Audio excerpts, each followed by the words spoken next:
Hello mga amigo, good morning sa inyo. Second day na namin dito. Kagabi kasi hindi na kami lumabas dahil coding. Hanggang 7 p.m. pa ang tapos ng coding dito sa Baguio. So, hindi na kami lumabas kagabi, natulog na lang. At saka maulan. So, itong pinuwestuhan namin, itong inupahan namin ay dito sa may area ng Bakaking. So, medyo malalim lang yung lusong dito at sigurado mataas ang pag-aaral. So ngayon, maghahanda lang kami. So guys, lilipat lang muna kami doon sa kabila at magluto ng breakfast at almusal bago tayo mamasyal. So punta kami ng Botanical Garden, then the mansion. Sana wag umulan itong maghapon na ito. Baba muna tayo. Nasa second floor yung aming pad.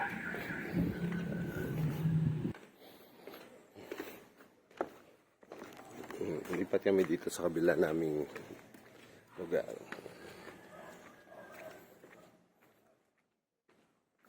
Ang taas niya, no? Mataas.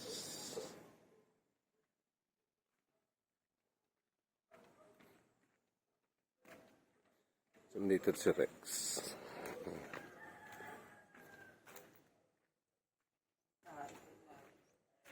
Ay, aso nila. Ayun, nandun kami sa pinakamataas sa akyat. Yeah. Akyatin mo yan, no? Third floor. Ayan si Rex. Dito kami sa Bakaking. Ayan. Yan, pine tree.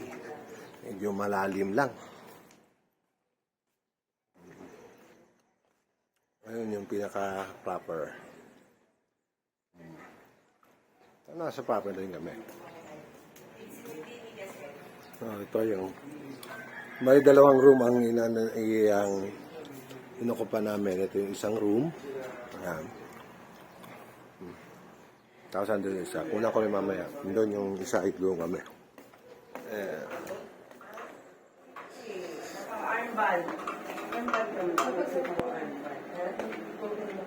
Dito isang gabi kasi.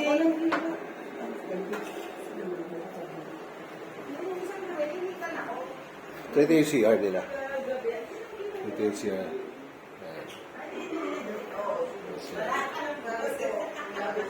Single bedroom lang, pero doon sa room na, sa pad namin, dalawa.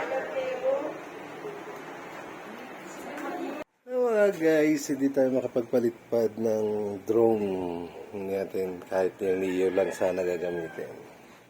Ayan, nakalagay.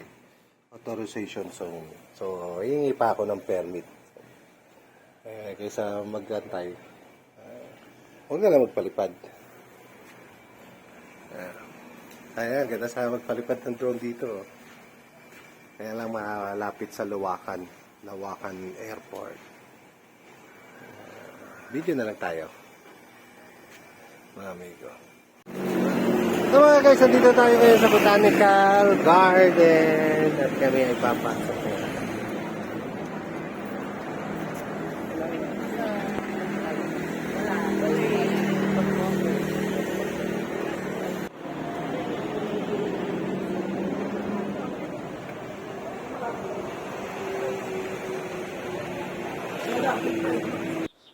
Hinga lang, tama ang hangin. Islanders, TVPH.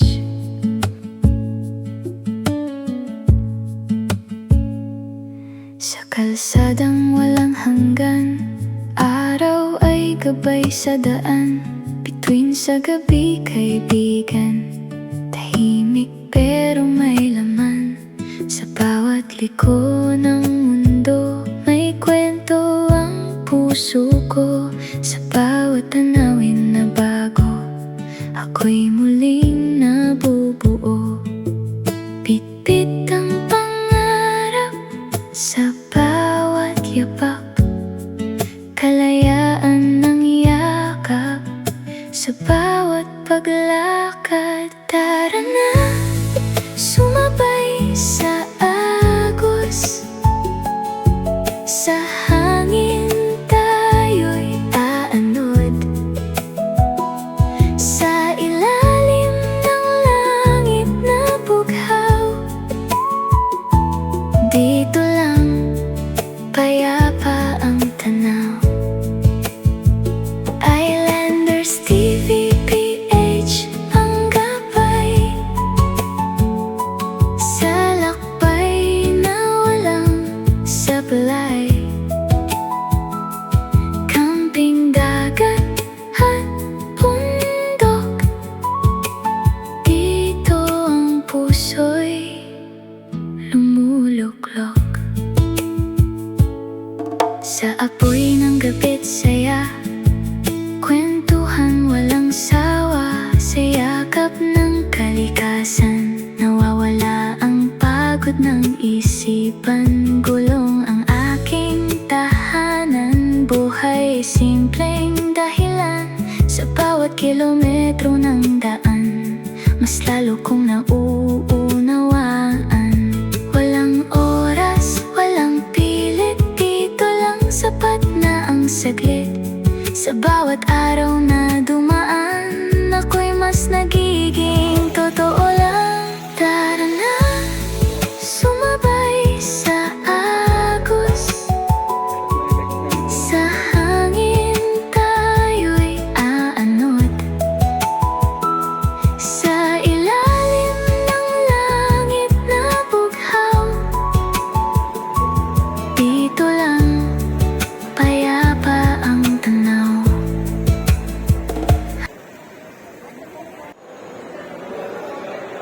Tama, may gandil tayo ngayon sa Baguio. SM. Ayan.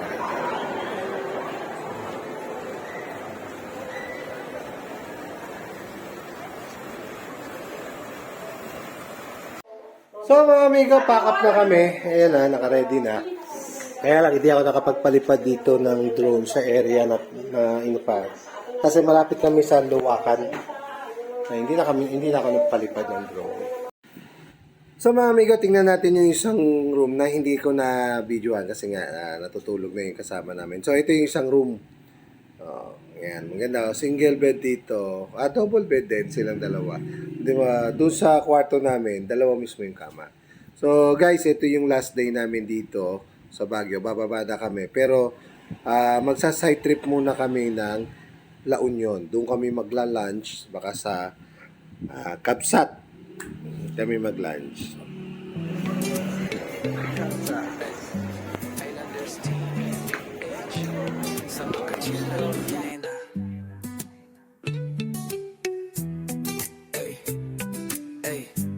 Islanders TVPH, kwento sa hangin, simoy ng umaga. Tumilak na ang araw, bagong lakad, bagong tanaw. Termos ng kape, kamera sa gilid. Road trip na kahit saan, dumiretso't sumilip. Tahimik ang hangin, Islanders ang kasama sa giliw na daan. Islanders TVPH, sa bawat kanto may bagong kulay.